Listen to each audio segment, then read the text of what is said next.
All right, good afternoon and welcome to this week's Team Kentucky Update. We get to start today with dynamite economic development news.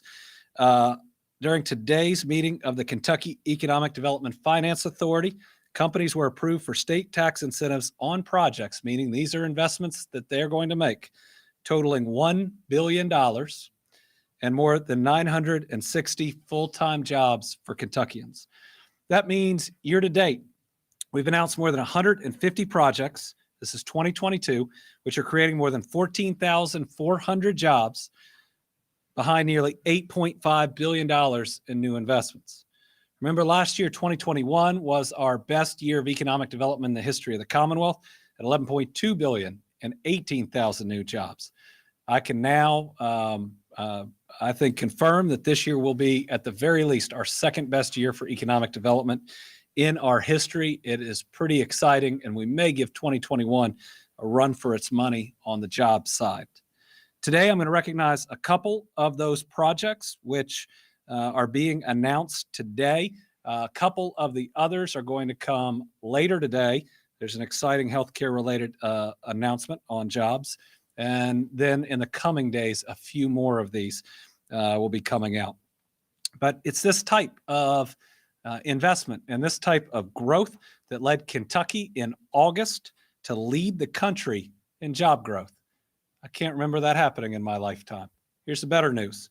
In September, we tied for number one, meaning back-to-back months where Kentucky led the entire country in job growth, tied with New Hampshire in September.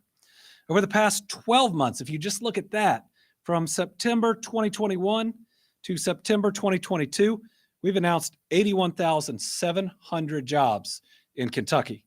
Except for a 4-month period right after the COVID shock, this is the largest number of new jobs we've seen in 20 years. And earlier today, the Kentucky Center for Statistics reported that between the same period, year over year, September to last year, September to this year, unemployment rates have fallen in all but one of Kentucky counties. So, most new jobs during the last year in our history, with the exception of a 4-month period on the rebound from COVID, and a period of time where in 119 of 120 counties, our unemployment rates have fallen. So let's talk about these good jobs. First up today is UPS Supply Chain Solutions. UPS is the largest employer in Metro Louisville with more than 25,000 employees across the company's air, ground, and supply chain operations. And that supply chain division is getting a significant boost with today's announcement. Because leaders at UPS are moving forward with plans to invest $334 million across 2 new operations in Jefferson and in Bullock counties that will increase supply within the healthcare sector. These projects are creating 435 jobs that are going to pay well over $40 an hour, including benefits. Both facilities will be 1 million square feet with more than $155 million investment in Louisville, creating 315 new jobs, and $178 million commitment to Bullock County, where we're creating 120 new jobs. The locations of these facilities are still being finalized, but these projects will provide so many benefits to these growing communities and expand the presence of a company that's already one of our largest employers in the state. Think about this. In Kentucky, UPS contributes 62,000 direct and indirect jobs with $2.5 billion in annual payroll. UPS is how a lot of Kentuckians know the dignity of work and can look across their kitchen table and know that they can leave their families maybe better off than they had it. The project also serves as a reminder of Kentucky's place as a national leader in distribution and logistics, an industry that has announced more than 7,000 jobs behind $2 billion of new investments since I took office. I look forward to being able to share additional details about these projects in the coming weeks. This is another major win for the partnership between UPS and Kentucky. And I will say, a number of economic development opportunities that we're able to announce week in and week out is thanks to a company like UPS and its major presence in Kentucky. I want to thank leaders at UPS for everything that they already do. but for also having confidence in us that we can do more together. Amazing company, incredible presence in Kentucky, and we're really grateful. We also have a healthcare-related announcement today, as Encompass Health and Baptist Health took a step towards a planned $40 million investment to establish a new physical rehabilitation facility in Jeffersontown. The new facility will relocate an existing rehab unit at Baptist Health and create 42 new well-paying jobs in Jefferson County. News of the project first broke about a year ago, but today KEDFA approved state support with funding through the Kentucky Enterprise Initiative Act. This investment calls for the construction of a 48,000 square foot, 40-bed comprehensive inpatient rehab hospital on Bluegrass Parkway. The facility is going to offer high-intensity rehab services with private rooms, a dialysis suite, a therapy gym, and all the resources necessary to help our people ultimately rebound and recover more quickly. Encompass Health and Baptist Health each maintain a significant presence in our state, and I'm glad that they both continue to have the confidence in us to grow. Our healthcare industry is a vital part of both our recent success and our vision for future growth. And companies like these are at the center of that growth. I want to thank Encompass Health and Baptist Health for coming together on this fantastic addition to the J-Town community, and I look forward to the facility opening in the coming years. So these two announcements, obviously in the Louisville and the Bullock County area. We're going to be having more of these announcements from today's approvals coming out this week, but I just want to mention one without going into detail because it means something pretty special to me. City of Bremen and Muhlenberg County were hit hard by the worst tornado event we've seen in our lifetime.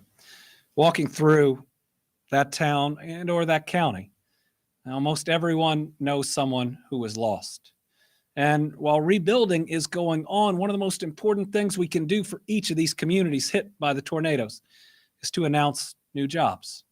We did it in Graves County with 400 plus new jobs in one announcement, and I think there are more to come. I think we did it for the town of Dawson Springs, where my dad is from, where they lost 70% of all their housing. The Ascend Elements, the $1 billion announcement from Western Kentucky last week, the largest in Western Kentucky history, is just about 26 miles from Dawson Springs. I believe it's going to help ensure the future of that town. And so today, I get to announce that the Double D Group in Muhlenberg County is investing $41.5 million in creating 200 new jobs. We'll have more on this in the coming days, but real special after what we went through, going through the worst of the worst in that tornado about a year ago. We're coming up on the 1-year anniversary in December. And we've been able to not just rebuild homes, but give people hope in these communities through new employment and new opportunities. So a special thank you to all these employers that are locating near areas that have been so hard hit. Next, I want to highlight a few events that we attended this week because they were either groundbreakings or openings. That's the announcement is good. That's the promise. The groundbreaking is great. That's the work. The grand openings are wonderful because the employees are there and they're in operation. So each of these stages should be celebrated. So first, I want to highlight Atlas Machine and Supply. Recently broke ground on their new 32,500 square foot facility in Hardinsburg.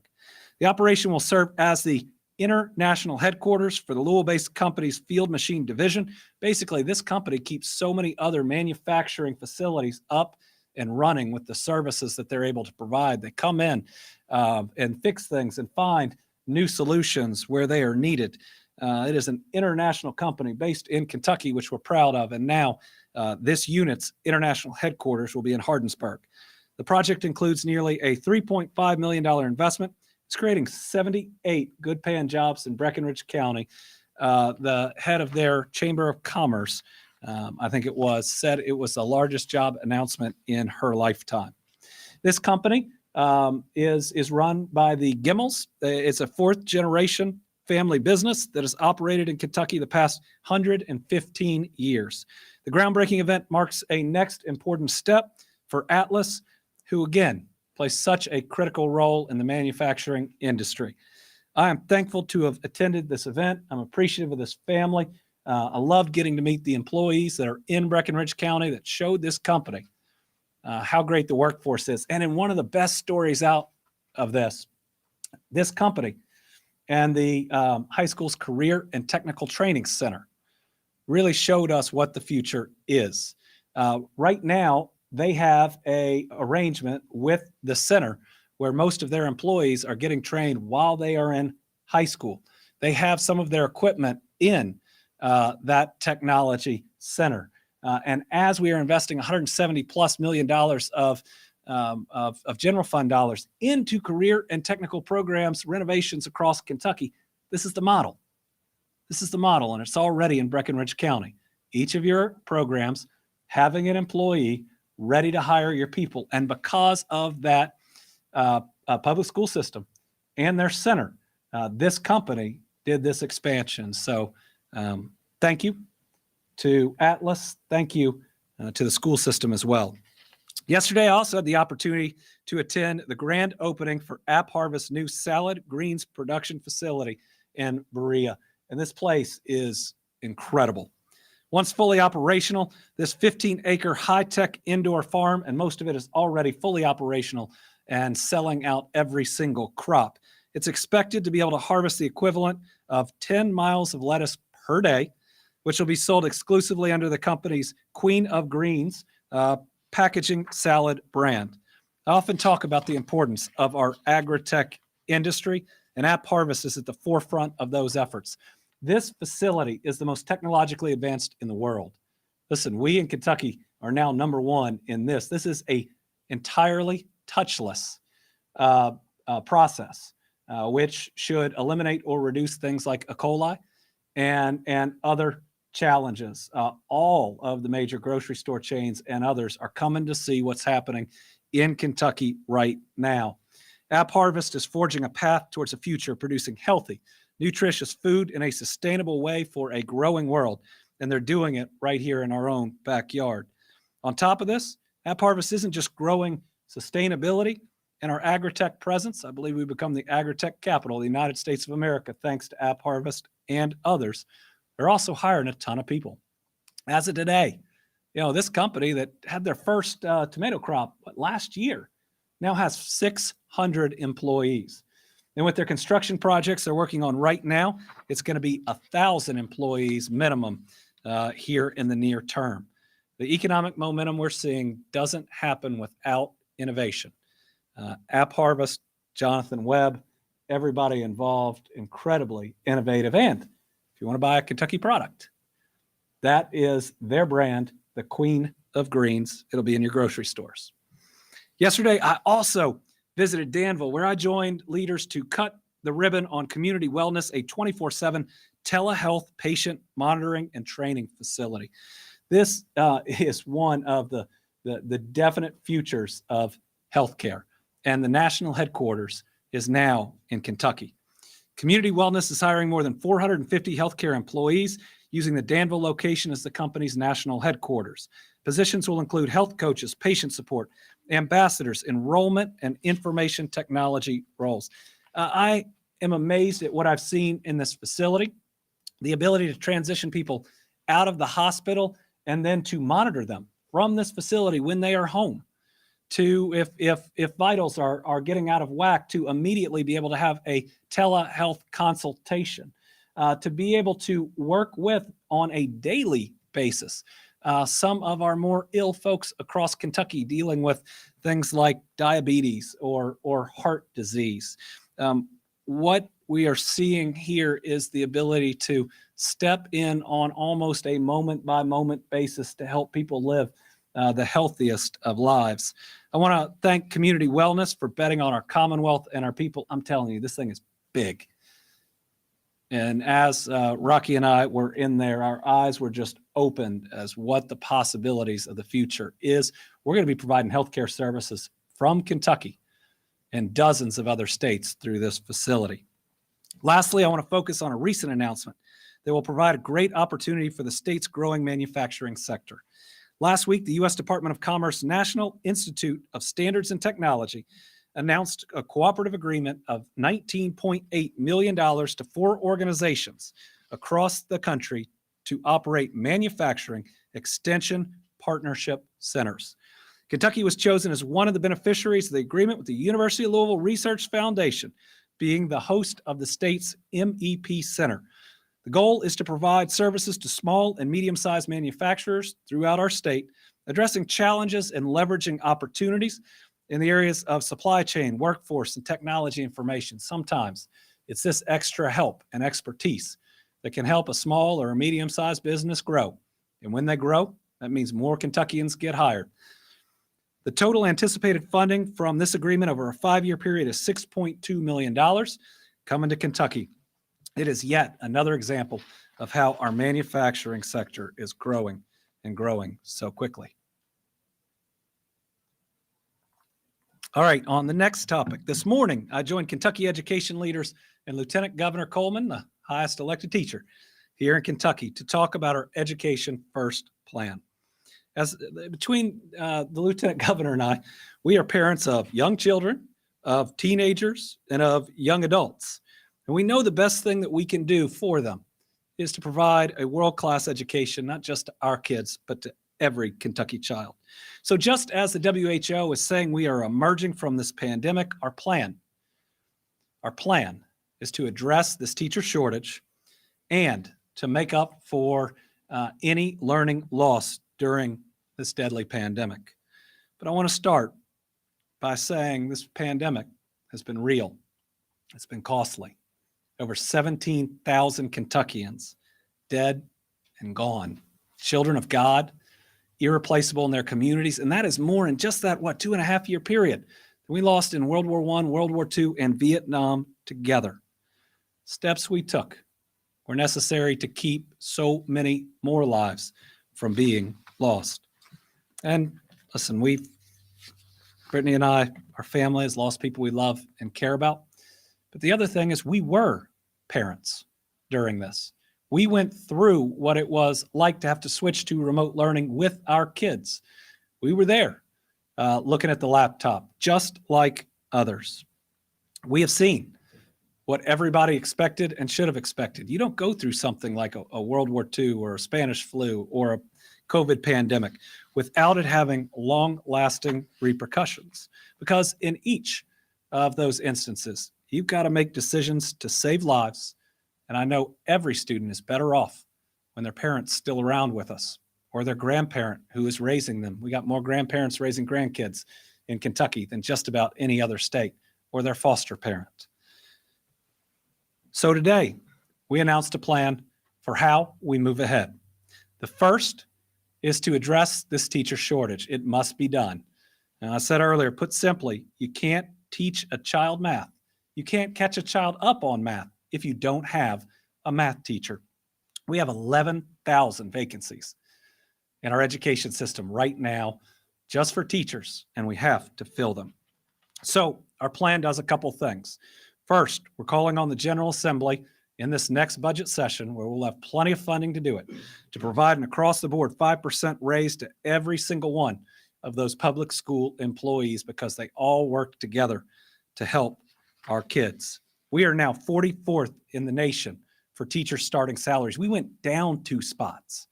That's right, in a competitive labor market. Failure to provide bigger raises has made us less competitive at a time when we need more teachers. Our teachers start off earning $37,373 per year. We have to do better than that. Right now, we are having record revenue. We're running 11% higher than last year when we had the largest surplus in our history. We are going to have the dollars that it takes to first provide those raises. Second, it is time we institute universal pre-K. We found in the recent Kentucky School Report Card that 62.7% of Kentucky's children were below average for academic cognitive abilities.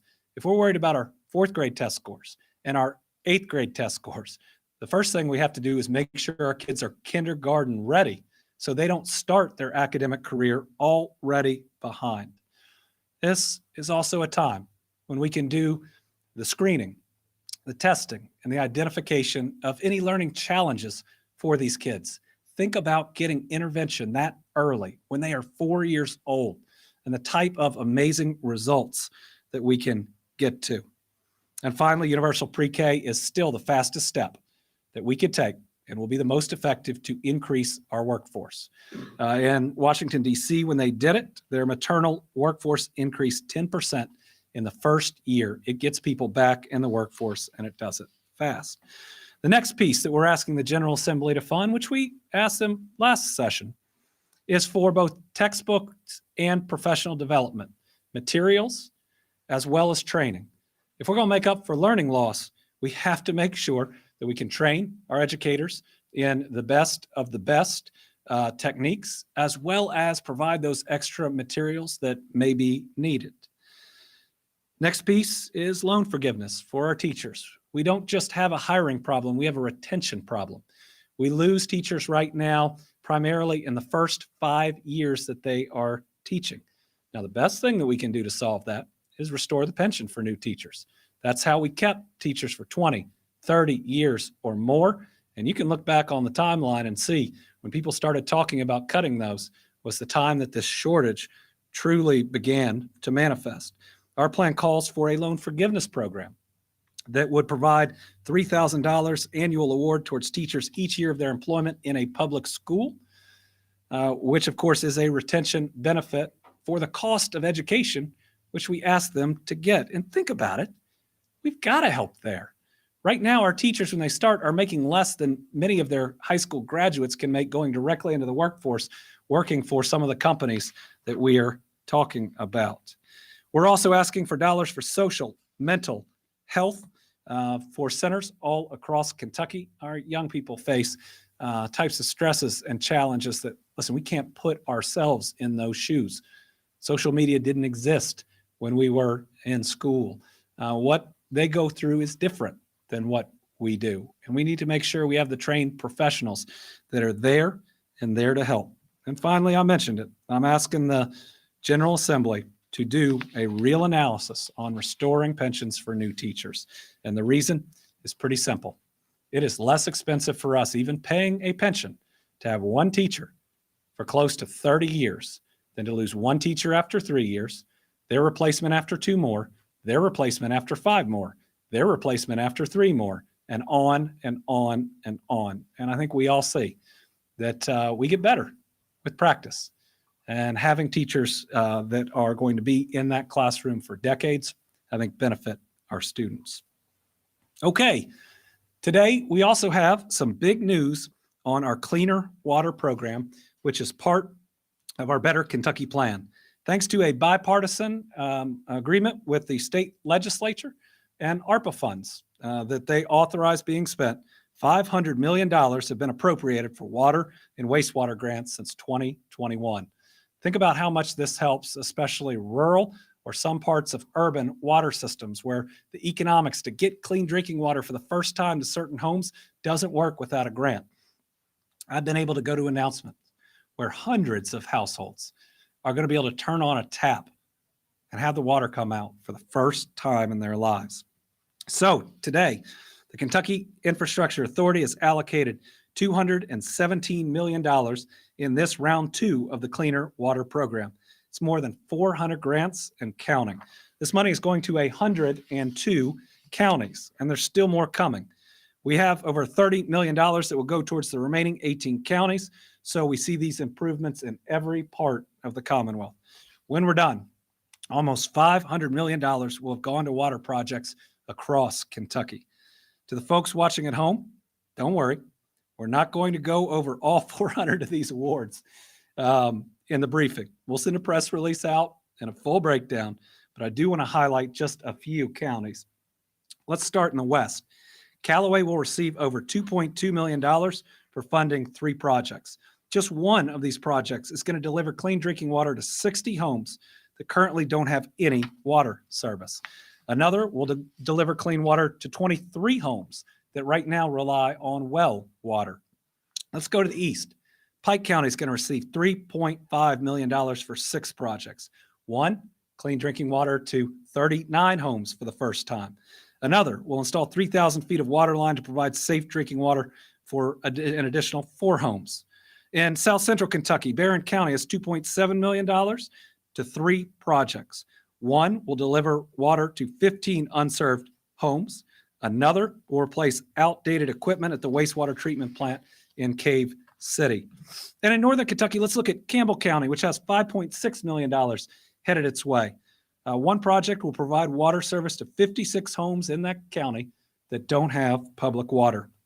Another will allow for a water main extension to serve 3 undeveloped lots in the city of Wilder.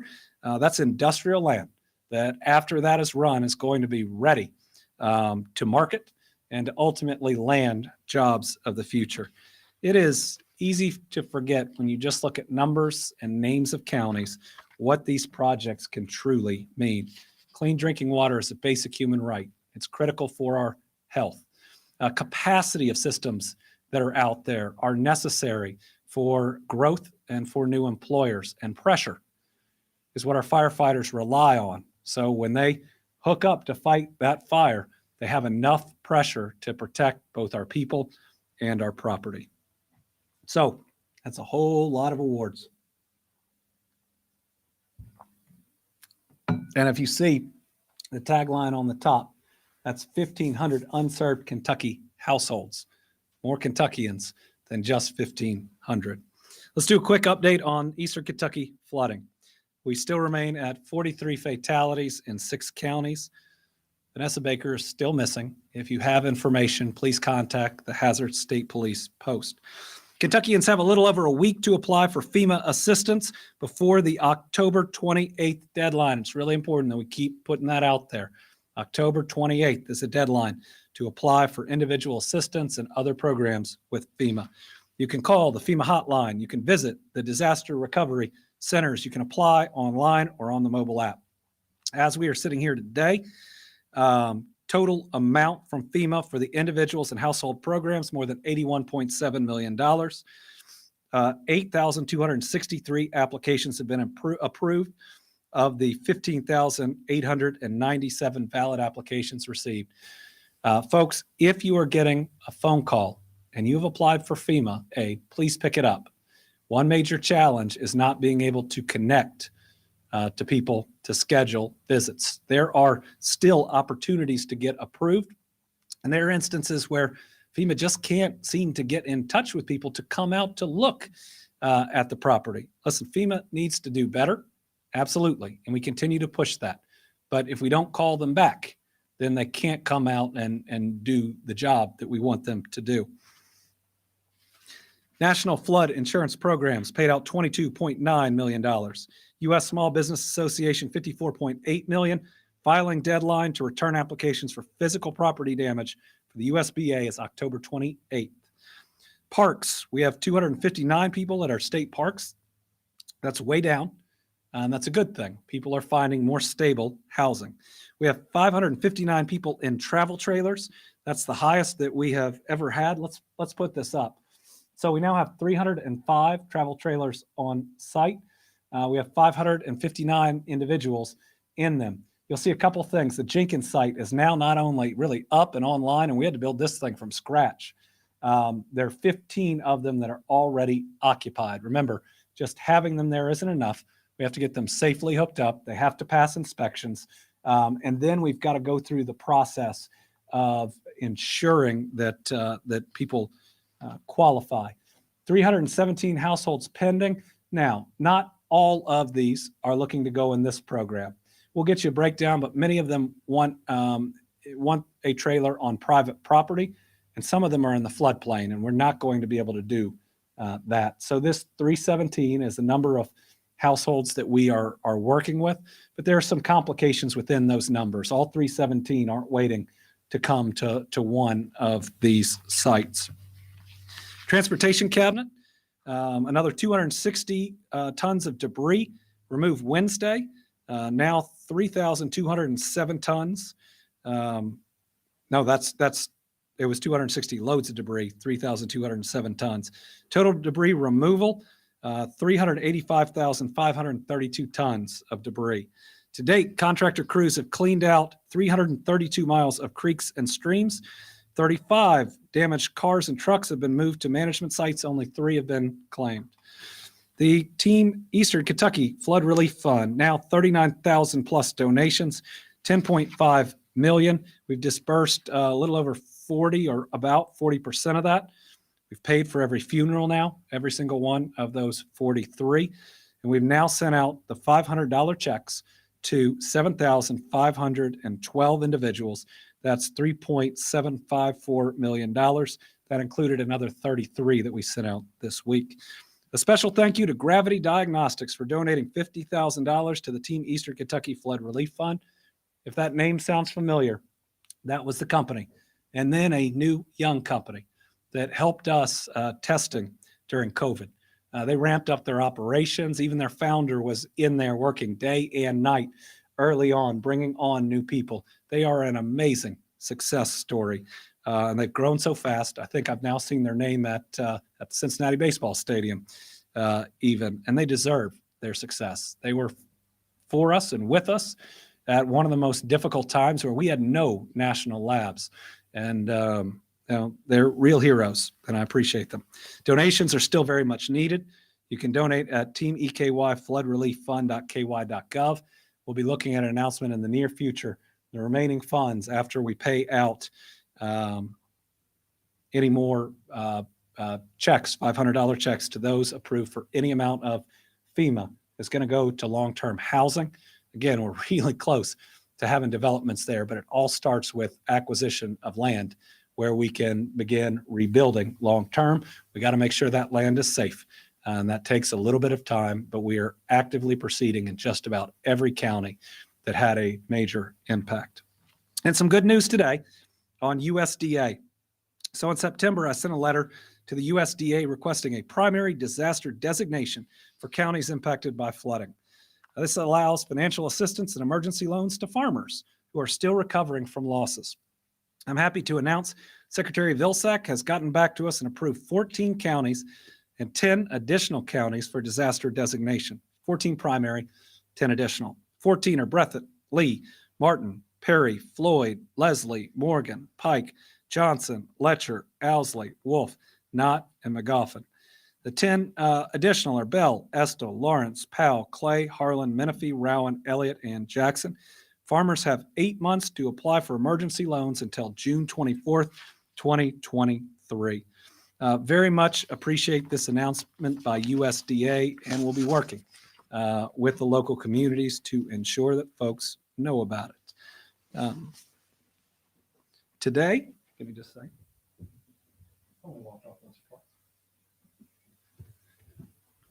Today, we're proud to announce almost $8 million in awards to 56 programs to support victims of crime in the Commonwealth.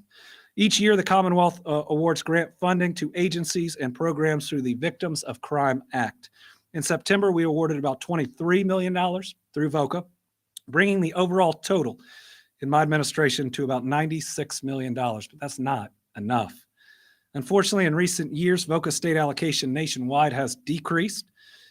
To ensure that the necessary help is provided to crime victims, myself, Secretary Harvey of the Justice and Public Safety Cabinet, utilized funds from the State Fiscal Recovery Fund of ARPA to continue funding critical projects that provide direct services to victims of crime and their families.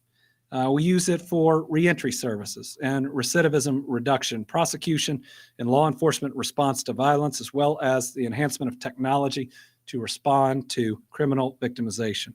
We are committed to doing everything we can. So today's awards include the Georgetown Police Department being able to engage in a comprehensive response to violent crime by assisting victims through advocacy and providing more resources to investigate violent crimes. Their chief says by combining these initiatives, we learn more about the source of criminal behavior and can create strategies to deter future crime. Christy Birch, CEO of the Icon Center for Violence Prevention, says the funds allow the organization to continue and grow 34 life-saving services for victims of violence. Amanda Corzine, nurse manager of U of L Safe Services, say the funds help U of L Hospital to provide the help that victims really need, including immediate advocacy and safety planning after an assault. So thank you to everyone who is there for our people at maybe one of their toughest times.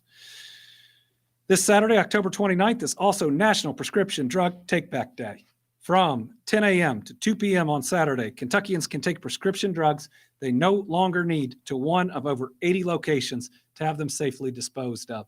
When I was Attorney General, we launched a opioid disposal program.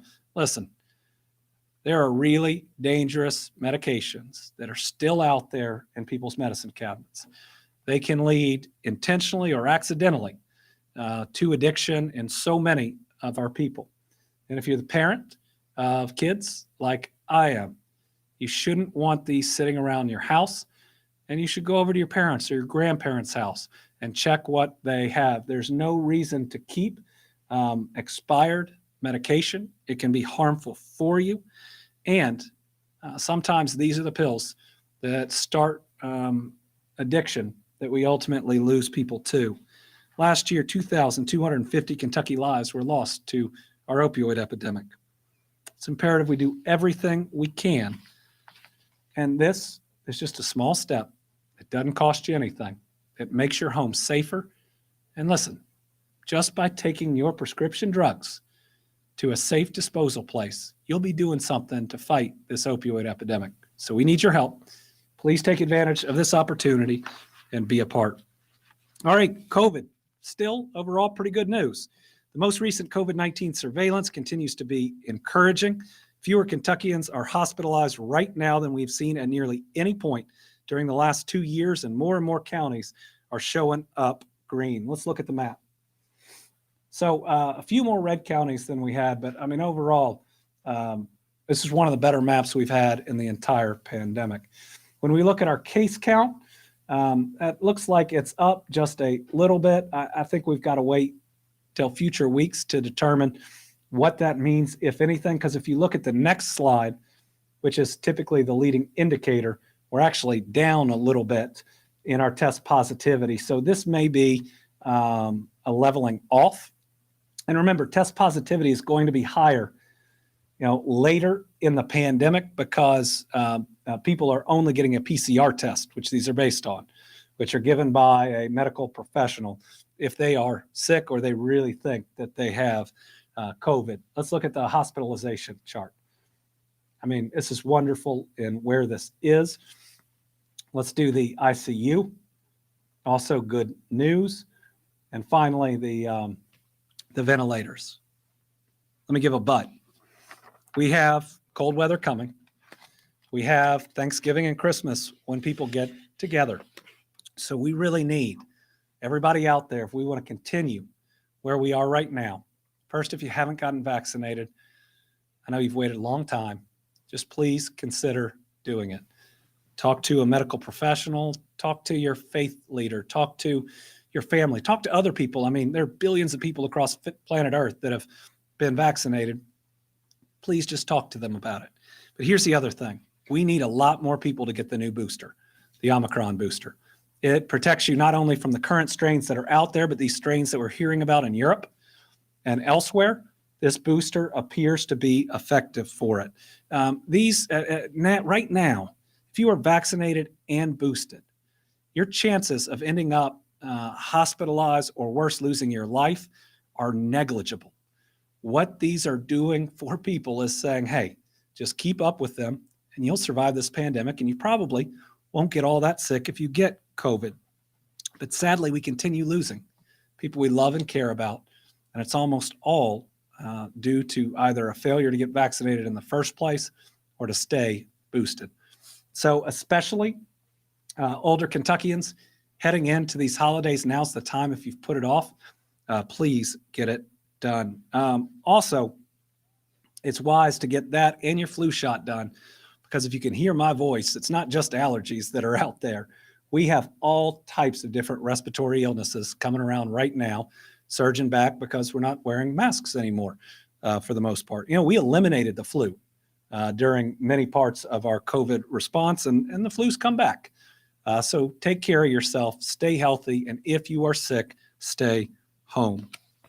Let's see. I think this is two more pieces. $26 million for electric school bus awards. We sent this announcement out before. The EPA is providing $27 million to Kentucky. 10 of our school districts will get 68 electric school buses. That'll be Caldwell, Carter, Christian. That's neat because that's where the Ascend Elements facility is. Fleming, Knox, Leslie, Trigg, Union, Warren, and Wolfe counties. Gas prices are going down. For the last week at least, we are seeing a steady decline. We are 37 cents below the national average, and we are one of the states with the lowest gas prices across Kentucky. We dropped 6 cents over the last week alone.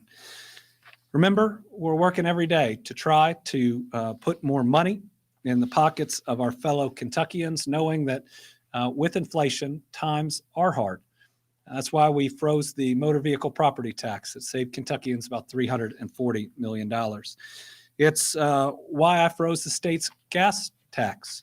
Remember, the actions of the General Assembly would have increased your price of gas. I stopped that from happening. I asked the General Assembly to decrease the sales tax. You want to talk about making things cost less? That directly make things cost less. Thus far, they've said no. That would have saved Kentuckians $873 million. We've asked the federal government to do more on the federal gas tax. We've also asked the EPA to look at different waivers just for this period of time where things cost more. Finally, we have lots of tips to save.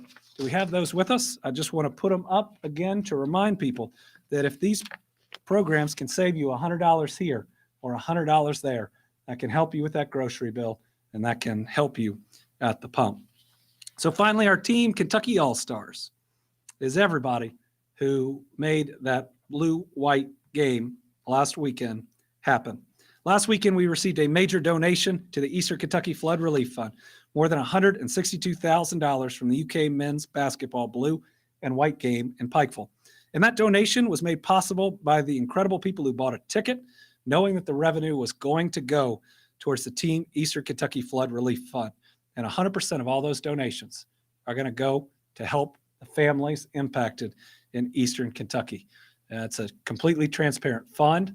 There are no administrative fees other than what the credit card processing groups take out of it. So I'm proud to name all these folks. Yeah, this was me and Rocky trying to take a selfie. I want to thank all these folks for making it happen. And the thing I love the most about this is the players were the ones who decided to do it. I'd like to think that our universities, we don't just create amazing minds or incredible athletes, but we help people along their journey to become good people. These folks are good people. And I tell you what, they were all so incredibly happy during this moment, knowing the good they were doing. It was a joy all throughout the stadium, a moment of unity. And I want to thank Coach Cal and everybody else who was involved in it. Wheeler, the point guard, presented the check that I then tried to hold with Lance Ware and Oscar, and they held it a lot higher than I could. All right, with that, we will open it up to questions, starting with the Dean of the Team Kentucky Press Conference, Tom Latek. Thank you, Governor. Good afternoon to you. You talk about respiratory infections. There's one that's getting a lot of attention nationwide, but I'm not hearing anything about it here, and that's RSV. You're tracking West Nile, you're tracking flu, you're tracking COVID, but the cabinet's not tracking RSV. So RSV is not regularly tracked in Kentucky. RSV is something that if it hits someone my age, I might just think is a cold, but it can be really problematic, especially for younger kids. What we are tracking is where our capacity is at our pediatric hospitals.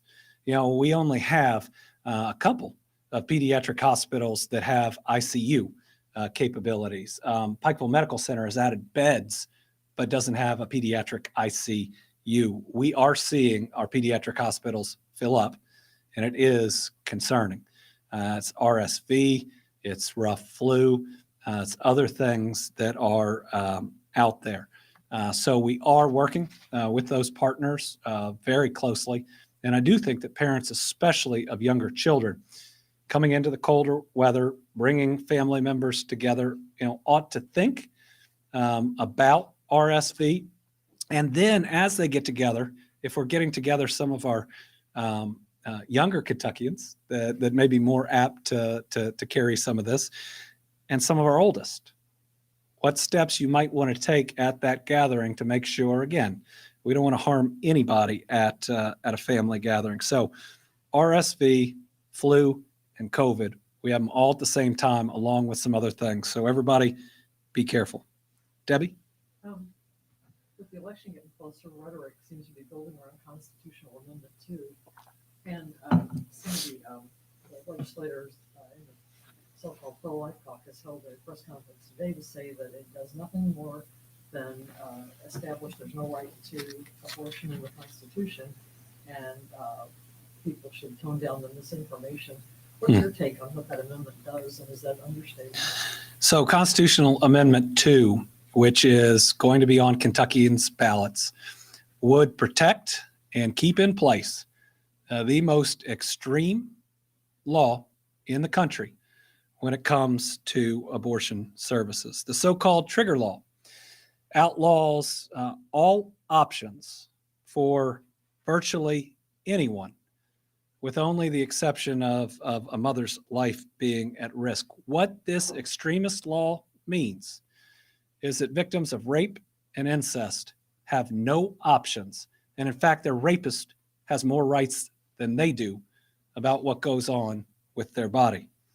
As Attorney General, I've sadly seen far too many cases of violent sexual assault, of incest, of human trafficking, and those victims deserve options. And Debbie, I think it was one of your stories where I learned that 2 victims as young as 9 have needed these options in the last several years. The only way in Kentucky a 9-year-old can become pregnant is first-degree rape, violent crime. I believe that those who have been harmed deserve options, and I believe the vast majority of Kentuckians do too. There's no question that this constitutional amendment will keep that trigger law in effect if it passes. If it fails, then the Kentucky Supreme Court is going to look at that trigger law and determine if it's constitutional. Phil. We've been hearing some people in eastern Kentucky that are in travel trailers aren't having adequate heat in those travel trailers. Have you been hearing anything of this nature, anything being said about that? So winter is approaching, and I know our temperature has bounced up and down. There is a place and work going on right now about weatherizing our travel trailers. The Transportation Cabinet is working in each of the locations. Some of them will have different challenges about the infrastructure that we have to run. But that work is not only going on. When I stopped at Jenny Wiley last week and walked around the travel trailer site, they were actually talking about where they're going to run the infrastructure that's needed. So we're going to be there for those families. We're going to make sure that we get them weatherized. We don't want anybody making a mistake of putting a generator inside a travel trailer. That'll turn out very badly. Melissa Patrick.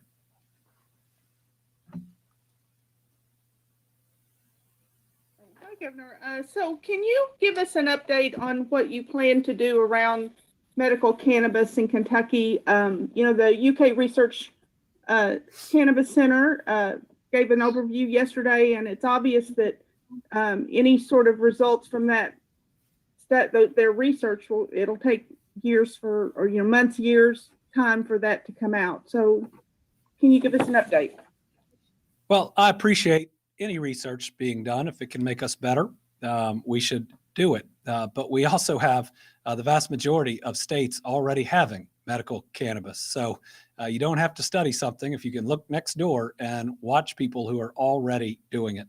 I expect that we will have some form of announcement certainly in November, probably looking mid-November. There are, I believe, certain steps that can be taken with executive action and some that can't. But there are certainly some things that we've got to address. One, that people raised over and over is they can go to Illinois and they can buy medical cannabis, and it's legal. And they can be in West Virginia and they can use that same medical cannabis and it be legal. But when they're driving through Kentucky from point A to point B, they're suddenly a criminal. That's not right. I don't think it would hold up in court. And that's certainly one of the things we're going to look at addressing. And finally, Gil McClanahan.